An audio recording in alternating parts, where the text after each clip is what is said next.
Alright, everyone. Welcome to the first episode of Raymond and Justin's Ferg's Class After Hours. Hi. This is Ray. Hello. And this is me, Justin. And we're going to do some podcasting. This is our first time ever doing this, but I think you guys are going to be in for a treat. So, this kind of started as an idea a couple weeks back. I don't know. Me and Ray, we would just have these really funny, really goofy kind of conversations with each other in our one class, in our English class, and our English teacher, his name's Ferg, so we decided, that would be a perfect name for the podcast. Ray, do you have anything you would like to add? No. Alright, wonderful. Okay, so, Raymond. Justin. Think about water. Water's, the human body, it's, what is it, 70... I thought it was 70, but now I'm thinking it's more. Okay, we'll go with 70. Okay, 70% water.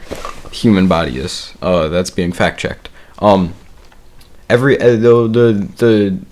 Earth is 75% water. Water is like everything. Okay, and also due to global warming, we're losing a lot of it. But a lot of the fresh water. But that's all right. We'll get into that some other time. But yeah. Water, okay. Alright. So it's 90% of our body weight, but it's only 60% of our actual body. Okay. So 60% of our body is made up of water. That's crazy. That's a lot. The lungs are 83%. Okay. Well, yeah, but lungs are just empty space. Those things are balloons. Right. Okay. Well. Why I bring this up is water, when you think of water, well, what do you think as far as the properties of water? All right. Well, let's see. It has relatively high surface tension, good thermal conductivity. Let's see. I don't know. It's polar. All right, but generally a liquid. okay, but what else? More like general things. It's clear. All right, but what I'm trying to get at is that it's wet. Okay. All right. Water. Well, when you think of water, it's wet. But is it really wet? The definition of wet is just like water. Is it? Well, I don't know about exactly the definition, but okay. Well, the definition of wet is covered or saturated with water or another liquid. So water is in the definition of wet. Okay. So the words wet and the words water, they're connected in our mind, but is water itself wet? But because if you cover something in water, then yeah, that thing is wet. But is water ever covered with water? Well, I mean, there are a couple of ways to think about this. Water is kind of covered in water, but water is never saturated in water. Because you can't saturate something that's already there. Like this piece of clothing that I'm wearing. Okay, it's probably cotton. Okay, so that all that cotton, it's bunched together, but is the cotton saturated in cotton, would you say? No. No, okay, so maybe it's the same thing for water. You know what I mean? Like, water itself, but would that mean that water is dry? This is where it starts to get really weird. Maybe water just doesn't fall into either of those categories. Well, but if something... Excuse me. If something isn't wet, if it's not wet, it's dry. That just follows. Well, like if something's not to the left, could be to the right, or it could be to the center. Well, yeah, but if something, I don't know. I guess that's a valid point, but I don't know. Well, what do you think, right? Is water wet? Yes. Yeah? Yeah. You think it's wet? Yeah. Okay. I don't think it's wet, because the definition of something that's wet is something that's saturated with water, but water isn't saturated with water. But if you think about it, any given water molecule is probably covered in other... What about the water molecules on the top? Well, you just flip it over and... Well, yeah, but it's... Well, how about this then? Not all water is wet, but most water is wet. Huh. So, is water wet? Sometimes. Alright. What about, ice. Like, Antarctica, it's the driest continent on the planet. And it's covered in ice. Ice is just water in its solid form. However, Antarctica is the driest continent, so... I mean... Like, if I cover something in ice, that doesn't make it wet. But it's just being saturated with water in a different form. Well... I mean, I'd say no. Okay. Because ice is sort of different from water. It's not covered in layers of water. I guess it has different properties. Because that just comes with being in a different form. It even has a different name. Because of just the different properties. I love dumb questions like this. Yeah, it's amazing. Yeah, this is what actually got the podcast rolling, was just trying to answer dumb questions like this. Another one of these questions that's been bugging me for a while, is a hot dog a sandwich? Okay. In band class at Cedar Creek, this question comes up all the time. No one knows why it comes up all the time, but we've never been able to come to a consensus with this, so I'm hoping that this might be able to lay this question to rest.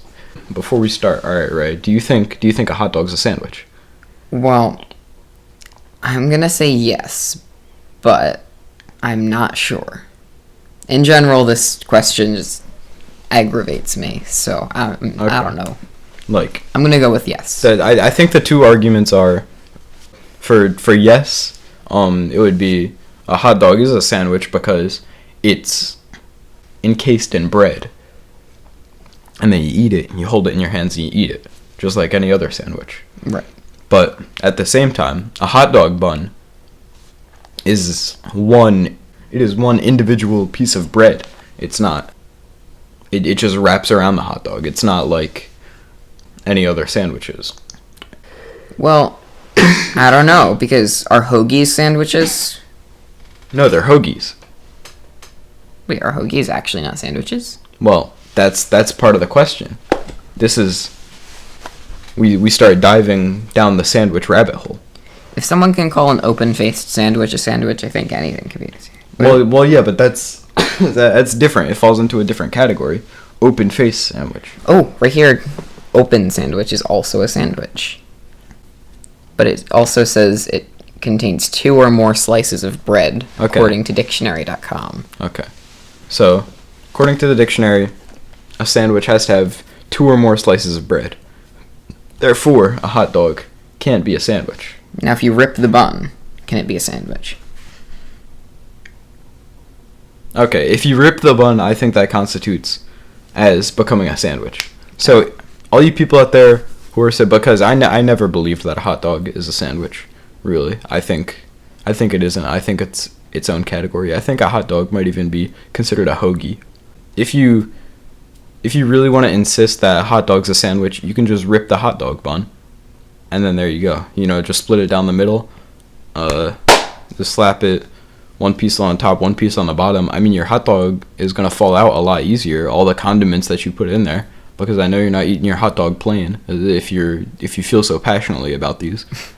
I think it's just unconventional to rip the bun, and for the sake of making it into a sandwich, I think if we could all just agree that a hot dog is not a sandwich. Yeah. And another one of these questions is cereal soup. Well, I say yes. What do you say? No. I don't think it's soup. I think a cereal is actually a salad. That's a lot of dressing. Well, yeah, it's a lot of dressing, but so is a Caesar salad. I don't know. Well, you can put a lot of dressing on a salad. I don't have the definition for a salad pulled up, but my definition of a salad, it's a heterogeneous mixture with some sort of stuff in between it, whether it be salad dressing, whether it be milk, you can consider milk dressing. That's I'm sure if it was socially acceptable to drink like some other salad dressing, like French dressing, then people might stop considering it a dressing and be like, hey, that's a drink. You know what I mean? Same thing with milk. If it wasn't socially acceptable to drink milk, but it was socially acceptable to put milk on your salad, then it would be considered a dressing, not a beverage. Well, now, why is it a salad and not a soup? Because they used to serve soups cold. Well, I think it's not a soup because I don't think milk constitutes as broth. And now what's the difference between a soup and a stew? Because one of those has broth, Okay. right? I think a soup has broth and a stew doesn't, or maybe a stew has broth too. These are Dictionary.com's getting lots of food requests today. these are the deep questions that need to be answered, and we're gonna answer them, ladies and gentlemen. Okay. Definition of a stew. Alright, a stew has to be cooked very slowly. Okay. So it's just a soup that you cook very slow. Apparently. Okay. Soup is a liquid food made by boiling or simmering meat, fish, vegetables with variable ingredients. Okay. So the three options there are meat, fish, and vegetables. Cereal, however, does not contain meat, fish, or vegetables. Well, I mean, wheat's sort of really wheat, a stretch. wheat is a grain. Vegetables and grain are two different categories. I don't think that cereal should be considered a soup because it's not meat, fish, or vegetables. It's grain and sugar. Well, I'm trying to think of another example of soup that doesn't fit that category. What's that soup that's like tofu and eggs or something? Tofu and eggs? Well, eggs count as meat. Do they? Yeah, it's just baby chickens. Alright, so you want to go into, is cereal a salad then? Yeah. I think that cereal should be considered a salad. Because I don't know, if I find the definition of a salad. Alright, so a usually cold dish consisting of vegetables such as lettuce, tomatoes, and cucumbers, covered with a dressing sometimes containing seafood, meat, or eggs. Well, soup doesn't fit in that category either because it doesn't contain vegetables, nor does it contain meat, eggs. Well, what were the other stuff? What's the other things that were meat, listed? seafood, eggs, tomatoes, vegetables. Yes, vegetables. Okay. And well, let's see. What's this other definition? Any of various dishes consisting of foods as meat, seafood, eggs, pasta. No. Fruit. Well, pasta. Hold on. Pasta is made from... What's pasta made out of? Wheat? A lot of stuff. I mean, like, cereal's kind of like super dry pasta. Yeah. It's like pasta before you boil it. Sometimes, yeah. But then you just put a lot of sugar on it. Are cacao beans vegetables? Cacao beans? Because, like, chocolate cereals. Cereals aren't, salads, though. I don't think... Okay, maybe cereals aren't salads either. Can we make our own category? Raymond, we should coin our own term. Something other than cereals. We can call them, Well, what Fergs. about... Fergs? Fergs. Okay. In honor of It's the podcast. Okay, it's the new category. Fergs. Fergs. We need Okay. to come up with And a formal and it's definition. Okay, so it's a cold dish, liquid. Then you got milk and cereal grains. Yeah. Fergs. Well, what about those weirdos that eat cereal and water? Why would you ever do that to yourself? I don't do it, but I don't know. I think that one kid at our table does. Jimmy, did he do that? Somebody did it. I don't know. I've thought about doing it before when there's no milk and I already... But, that's one of the worst feelings in the world. When you, like, already poured the cereal into the bowl and then you look in the fridge and there's no milk left. Yeah. And you just sit there with this disappointing bowl of cereal that's gonna... I don't know. I guess dry cereal isn't that bad, but... I mean, I like dry cereal. I was just hyping myself up so much for this bowl of cereal, and now it's been ruined. Is there, like, a better alternative? What about orange juice? Would that be good with Cheerios? Orange juice? No. Orange... I don't even want to think about that. I feel like that'd be good. No, I don't want to replace. Do you milk have with orange juice and Cheerios? Can we, like, try this? I don't think I have orange juice. Alright. If you want, I could get you some Cheerios and water. We could do that. If you... No. No, that's... Yeah. I really just don't want to. Yeah, that's a bad idea. Maybe if someone donates us like $4 million, hint hint.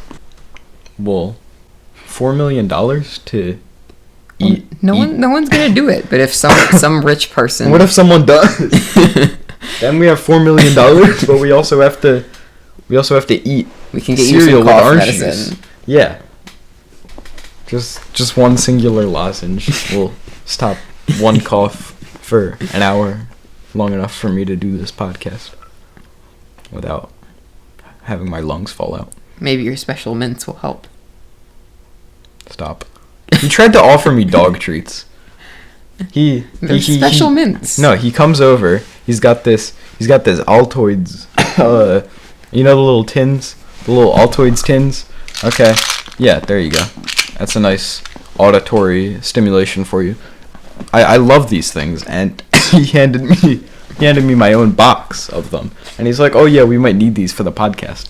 And I was like, "No, why are we gonna be eating mints in the middle of the podcast?" And he's like, "Oh, you'll see." And then I open it up. I'm gonna pop one before the podcast. Make sure my breath is minty fresh for this microphone. And they were dog treats. Well, I was hoping I could catch you eating one. He filled an Altoids tin with dog treats. What kind of monster does that? I do it so that my dog can't smell her dog treats when I take her out. You know? But why isn't she allowed to smell her dog treats? Because then she'll eat them. Well, you can... Before I give them to her, she'll find a way. You still have the power to just keep the dog treats away from her. But, like, I gotta take off my coat sometimes. You know, I want to try one of these dog treats, actually. No, don't, Ray. I'll do it for you. Stop, please. No? Don't. But they smell so good. That's because they're in a mint case. It doesn't smell anything like mint. Oh, I regret doing that. That actually doesn't smell as good as I thought. It smells like a bouillon cube.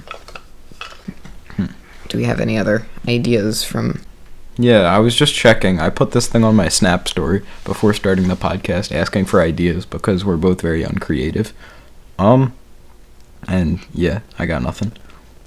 They're all either really serious or really dumb, and I feel like we're just walking that line between seriousness and dumb.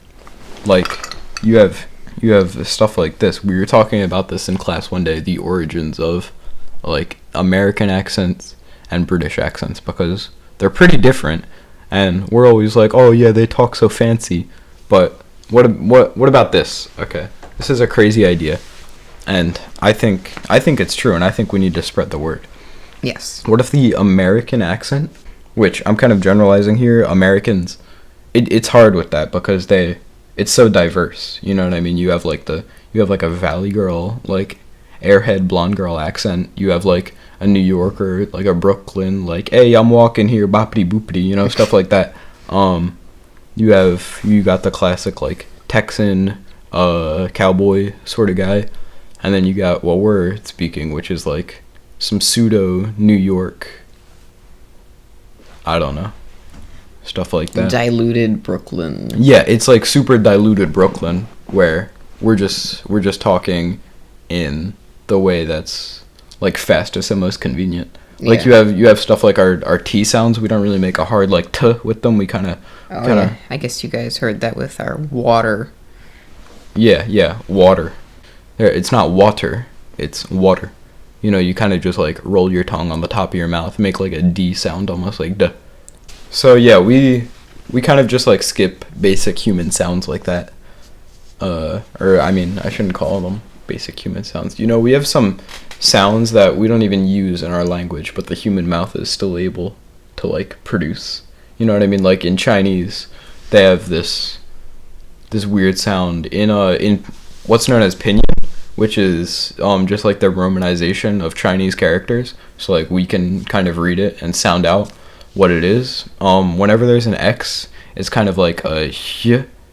It's really weird. It's like you're making like a sh sound with your mouth, like a sh, except you're putting your tongue, like, on the top of your mouth, and you're not, like, clenching your teeth like you would with, like, a sh sound, sort of. So it's like a shh. It's weird, and it takes some getting used to. I don't know. I've tried to like read Chinese stuff like that before. I'm really into linguistics and stuff like that. Yeah. I just find it really interesting, the way that languages are formed. There's something kind of like that in German, the ch for them.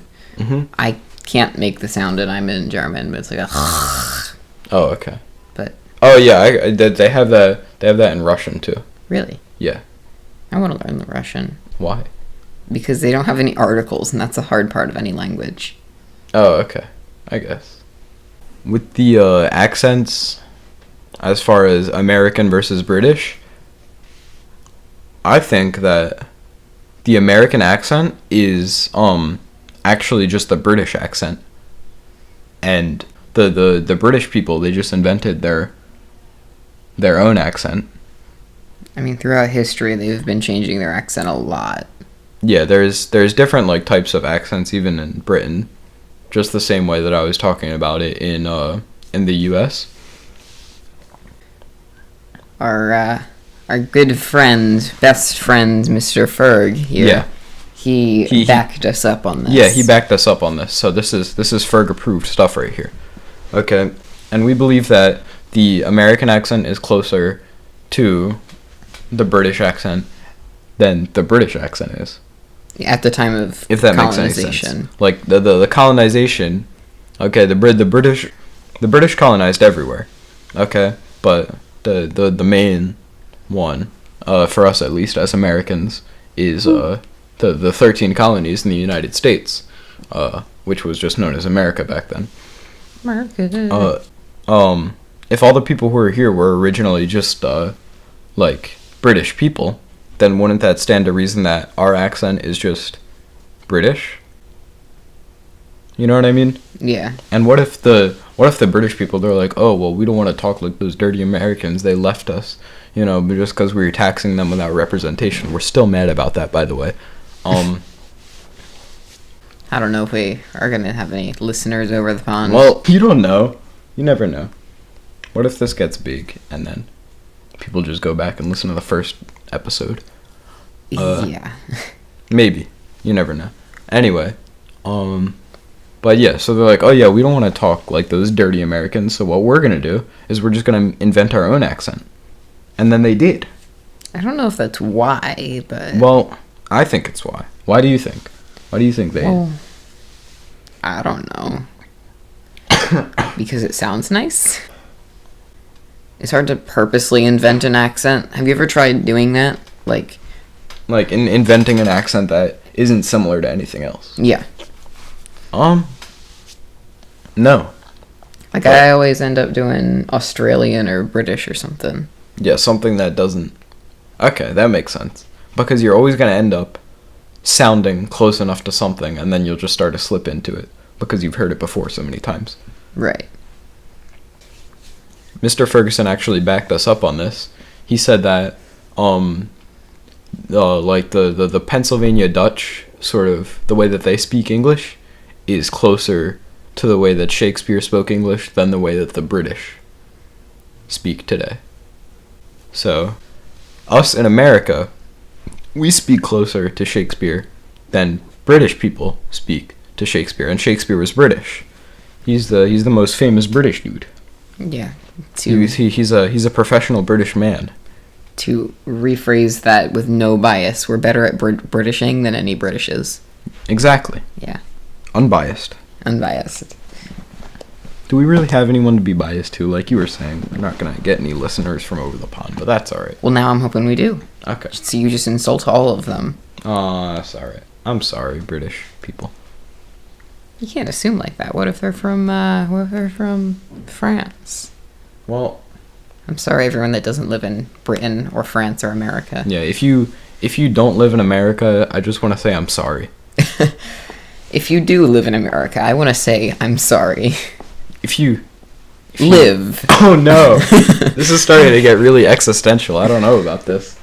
Alright, well, back to the Pennsylvania Dutch. Did you know they're the ones that brought Pfannkuchen over to the United States? What? Pfannkuchen? Pfannkuchen? Kuchen. It's that weird sound I can't make, the German sound. Fun cooking? Pfannkuchen. Pfannkuchen. Pfannkuchen. Pfannkuchen. Okay. That doesn't sound anything like it. We're just gonna say Kuchen. Okay, well, what is it? It's kind of like a pancake, but eggier and... I feel like every culture has like their own version of the pancake, and I think that's great. It's amazing. Like we got our pancake, which you could put like powdered sugar on it. You could put like syrup on it, butter, whatever you want. I don't know what else do people put. Oh, we put chocolate chips sometimes. Nutella. Oh, Nutella on I haven't tried Nutella on pancakes, but it sounds really good. I had Nutella for the first time the other day on a crepe, and it was so good.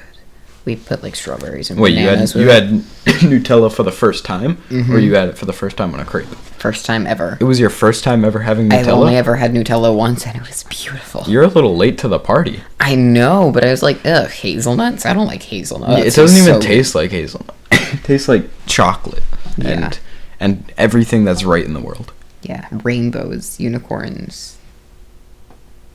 I don't know. Maybe unicorns are mean. I don't know. I don't want to generalize either. Yeah, you can't generalize. Maybe there's always going to be good unicorns and there's going to be bad unicorns. Just like there's going to be good people and there's going to be bad people. But people are always going to assume unicorns are nice. Great. Now we're sorry if you're not American. We're sorry if you are American. So that's if you exist. All right. Now we're sorry if you don't exist because you're a unicorn. Well, what if unicorns existed? Oh, I'm sorry, unicorns. I didn't mean to. Well, are we sorry for a unicorn's existence? Well, I don't know. Unicorns seem like they'd be happy. Let's assume that unicorns do exist for a second. All right. I mean, how do horses live? They were just like domesticated. So let's take like an undomesticated version of a horse, which the closest thing that we have is a zebra. Okay. So zebras, they just live in packs in these happy families. They use their stripes to not get eaten by tigers, but some of them are gonna get eaten. Yeah, lions. Some of them are gonna get eaten anyway. That's just the circle of life, And so, if you're a zebra, I'm sorry. Well, on this, I'm sorry. I saw something online. Okay. Rhinos' horns are getting smaller because people have been hunting them. What if unicorns existed, their horns got smaller, and now there's an entire race of horses? Wait, is that like a... Hold on, back up. Is that like an adaptive thing? Yeah. Like the reason that they're getting hunted is because their horns are getting smaller.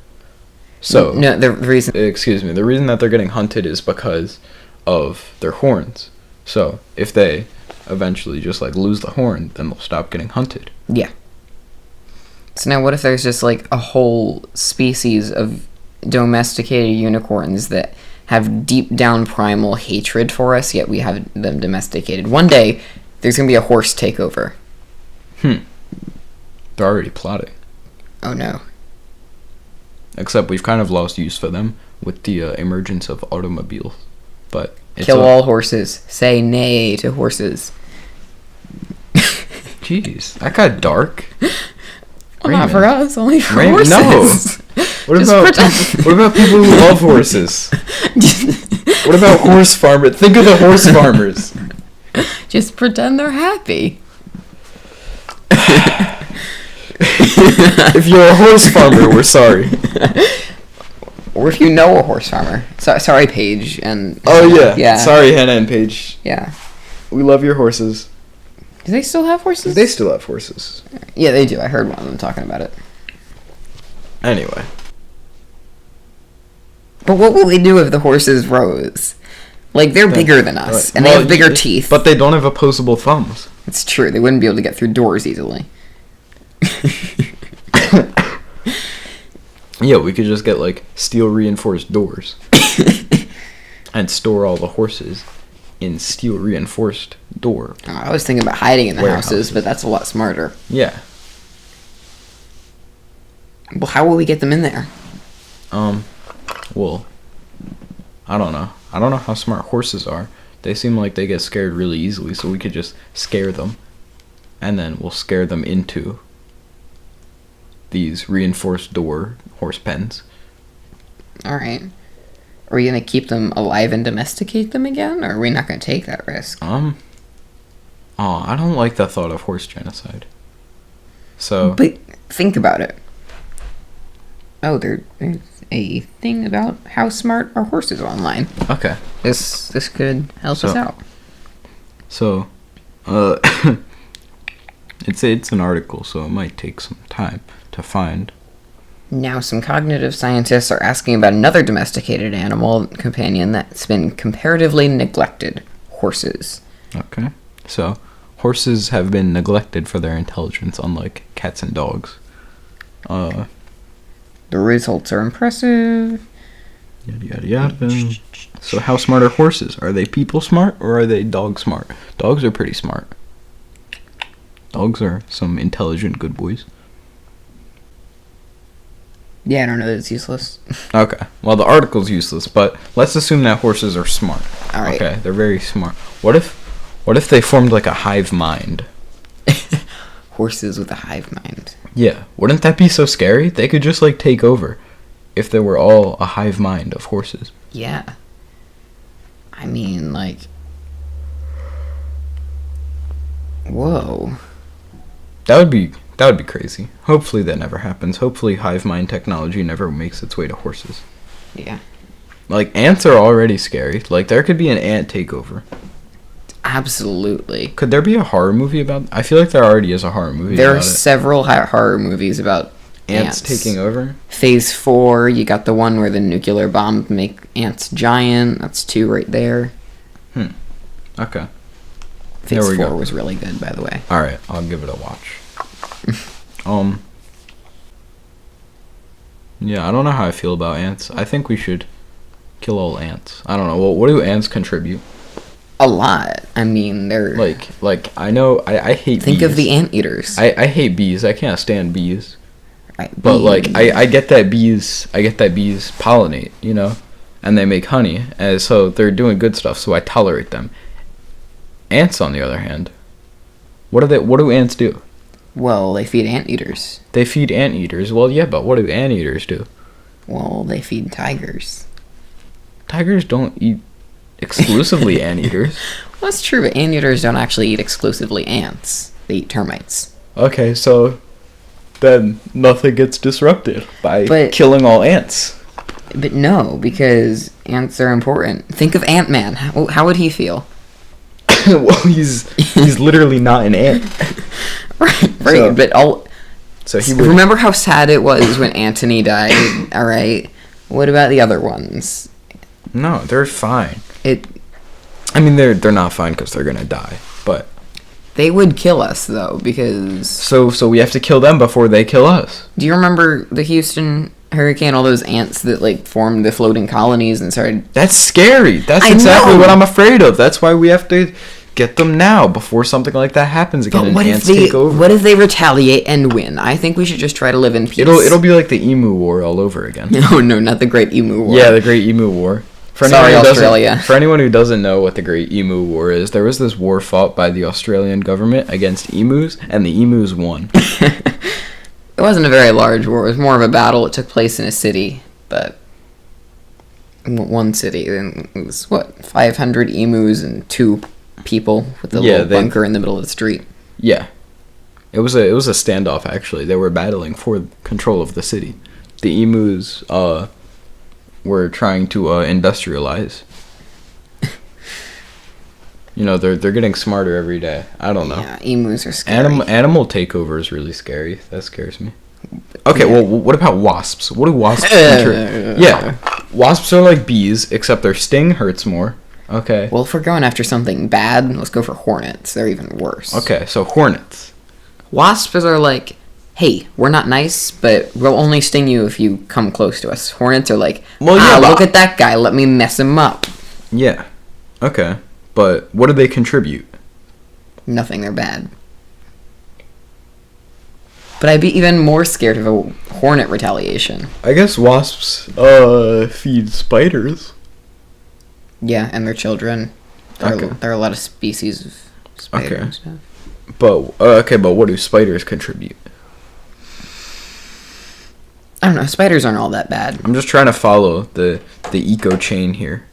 I mean, as a guy who's been bitten by venomous spiders, they're not that bad. I feel like I should be biased towards getting rid of them, and I don't mind them that much. Any spiders in here don't bite me. I'm only doing this so you don't bite me. Oh, okay. Blink twice if you want me to call the spider authorities. Oh, he did it. He did it! You guys couldn't see it, but he did it. Spider authorities? That would mean more spiders. No, they're not the spider. It's not like authorities for spiders. It's authorities about spiders. Yeah, Alright. They're like, the authorities are not spiders, but the authorities are cops that only do stuff that pertains to spiders. Alright, so what did the spider authorities contribute? The spider authorities help control spiders. I guess that makes sense. Because there could be a spider takeover. That's a big problem. That would be a huge problem. A spider takeover? Yeah, those webs could do a lot of damage. Yeah, they could just like web off entire roads. Streets would close down, schools close, everything. Society comes to a stop just because spiders. I don't know if this was real or not, but I saw an online article about genetically engineered spiders that had silk as strong as steel. Okay. Well, why are they genetically engineering that? Put those away.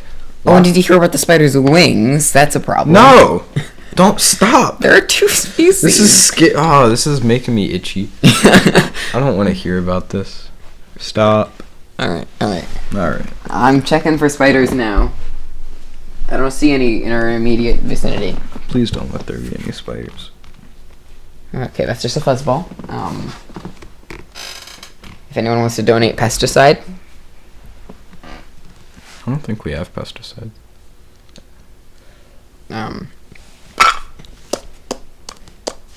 Okay. Well, what would be the worst animal for them to try to take over? The worst animal to take over? Yeah, for them to take over. Oh, for spiders to take over? Well, no, for like... I phrased that badly. Okay. What animal would you least like to take us over?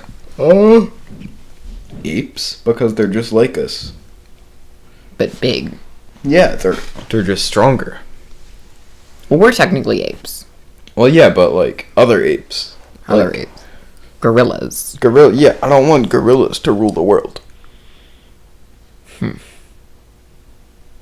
You know, that almost sounds like you could make a whole 4 movies about that. Yeah, that... I knew you were going to say that. And maybe 3 remakes. I knew it was going to come up. But yeah, that's really plausible, though. Like, apes could just take over. Yeah. I mean, most of them are in the wild or in sanctuaries or in zoos.